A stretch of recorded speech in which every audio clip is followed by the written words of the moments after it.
Okay, this week we are going to talk about the role of color in branding. And this is really linked to what we were talking about last week about color and psychology and color forecasting. So, the role of color in branding, brands use color to increase recognition and to drive purchase decisions of the consumer. The psychology of color is one of the most interesting aspects of marketing and branding, and they're very linked. Brands use color to make you feel a certain way and to act in certain ways. So, let's talk about red. We talked about red being a very bold color, it's linked to passion and confidence. But red also has effects on you. It triggers stimulation, appetite, and it attracts attention. It's often used in clearance sales. If you're ever shopping and sometimes you'll see a red slash through the price, or you'll see sale, sale, sale all in red. That's just a way to get attention and to actually get you to spend more. Marketers use the active reaction to create excitement towards the brand. Red raises your pulse, and so that gets you excited. So some of the brands that are red here, Frito-Lay, Nintendo, Lego, Netflix, Marlboro. Think about that in triggering stimulation and attracting attention. Coca-Cola, of course. Blue. Blue is, we talked about blue and it being a kind of stable color, classic color. So blue is associated with strength, with trust, and reliability. Blue creates a sense of trust in the brand. And favorite color of most people, actually, probably a lot of you are like, this isn't my favorite color, but blue is very popular among people. It conveys professionalism and strength. It's linked with curbing appetite, and hence it is not used by many fast food brands. So think about that. That's really interesting. Facebook, Walmart, BMW, AT&T, let's see, Ford, Intel, very professional, strong, and reliable brands, or at least that's what they are trying to convey to you. Yellow. Yellow is optimistic, it's cheerful, and it's warm. Yellow is associated with optimism and happiness. It grabs your attention, and it stimulates mental processes. Oh, hold on, I gotta let my dog out.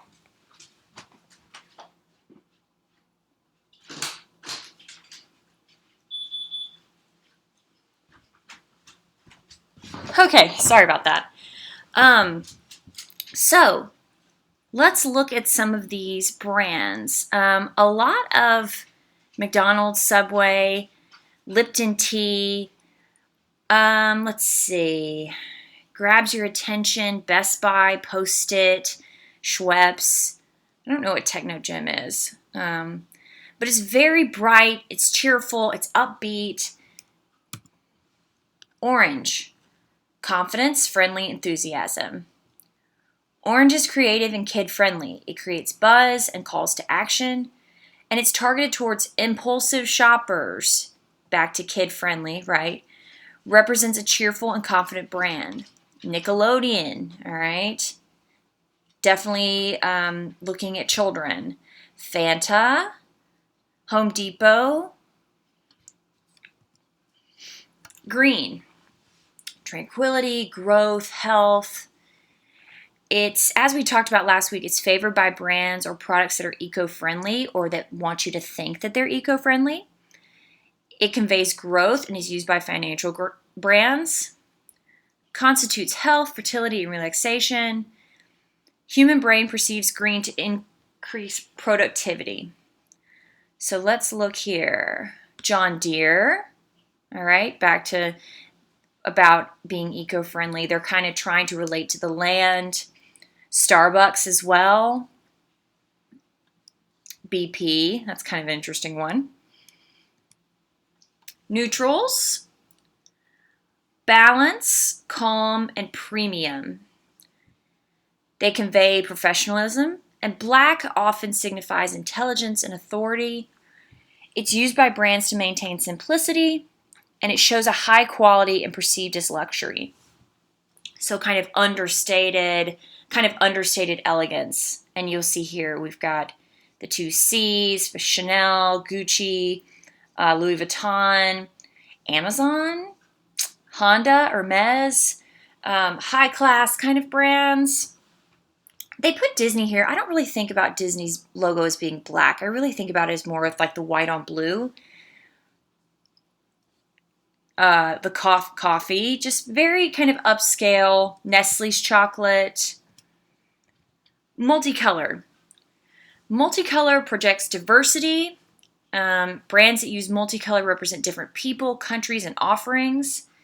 They use multicolor to stand out from other brands, and it's used a lot by internet-based companies, so Google and eBay, Toys R Us, which is no more.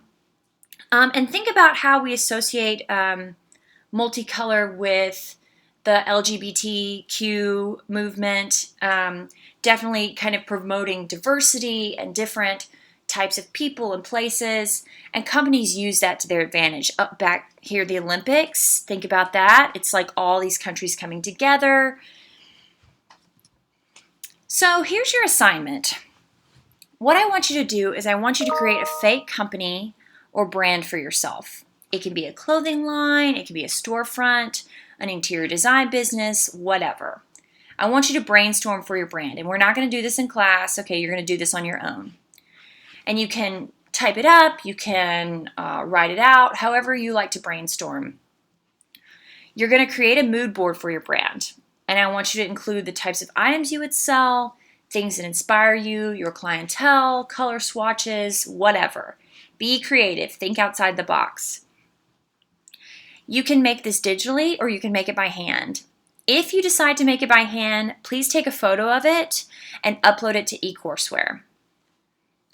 You're also going to make a logo for your brand in Photoshop, and I want you to upload that as a PSD file. Write a page on your brand company. Include what it is, why you've created it, and who your target audience is. Then go on to describe some of the color choices you have made in your mood board and logo. So your colors should relate to what you want your client to feel. Do you want them to feel like they can trust you? Maybe you want to use blue. Do you want them to look at your brand and think upbeat, happy? Maybe you want to use yellow. And then I want you to explain your reasoning. Next Tuesday, the 17th, everyone will do a 2-minute presentation on your logo and your mood board. I want you to upload all of this to eCourseware by next Tuesday morning. So that's your logo, your mood board, your brainstorming page, and your one-page paper. So let's talk about mood boards. What is a mood board? Why make a mood board? Okay, a mood board is just a collection of images, and I'm going to show you some examples here in a second. But a mood board is a collection of images that inspire you, that kind of connect, that inform your decision making, that you can look at while you work, and that will help guide you. You make a mood board because it helps to kind of hone in on what it is you're trying to say or what you're looking at or what you're thinking about. It's just a way of organizing your thoughts. So you can include anything you want in your mood board: images, lists, fabrics, your own drawings, words that inspire you, whatever. Your mood board will help inform your decisions about your brand and company. The logo, the mood board, and one-page paper should all support each other and better explain you and your work. So here are some examples of some mood boards, and this is from 2004, so it's kind of old, but I think it's a really interesting one.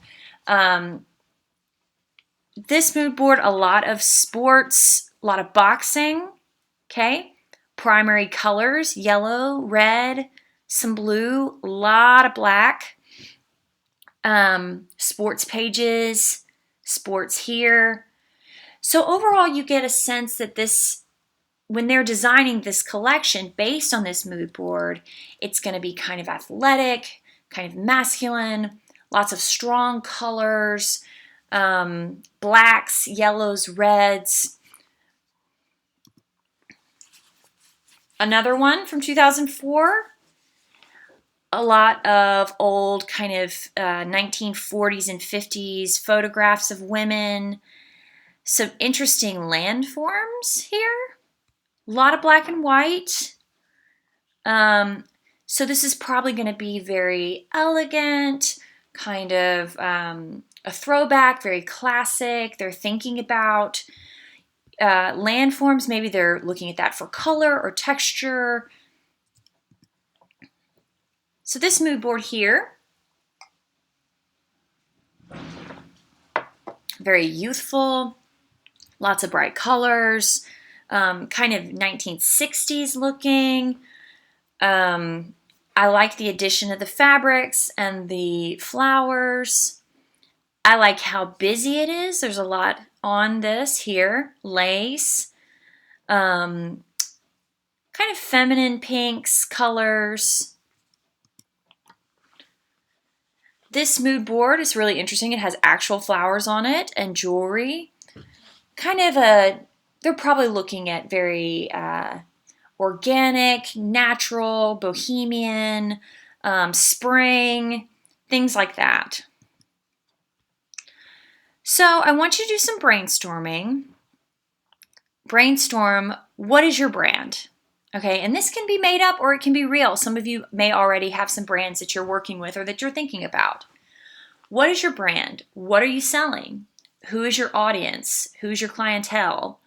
Are you trying to sell to young women in college? Are you trying to sell to middle-aged men? Who are you looking to come into your store or to buy your items? What are you inspired by? What colors are you interested in using and why? Where do you shop? Where else would your client shop? Why does your audience or clientele need your brand? What do your items or services do for him or her? What are some other things your audience would be interested in? Think of music, movies, places, things, TV shows, etc. List 10 words that you want people to associate with your brand and list 10 of your favorite things. So if you answer all of these questions, this is your brainstorming. Answer all these questions and it's going to help you start thinking about your brand and what colors you want to use, who your audience is. Okay, so the schedule. Today is the 10th. This is the introduction to the logo project. On the 13th, I'm going to email extra readings and videos of people presenting their work that I want you to watch, and this is going to help you with your presentation. I'll also be at my computer to answer any questions. Tuesday the 17th, before class, I need your logo, your mood board, and brainstorming uploaded to eCourseware. In class, you're going to do a 2-minute presentation on your mood board and your logo. Now, your presentation is a separate grade. You must be in class on Tuesday the 17th to present your work. You can only make this up if you have an excused absence, okay? So be in class on Tuesday, okay, to present your work. If you have any questions, let me know. I'm here to help you. I'll talk to you soon. Bye.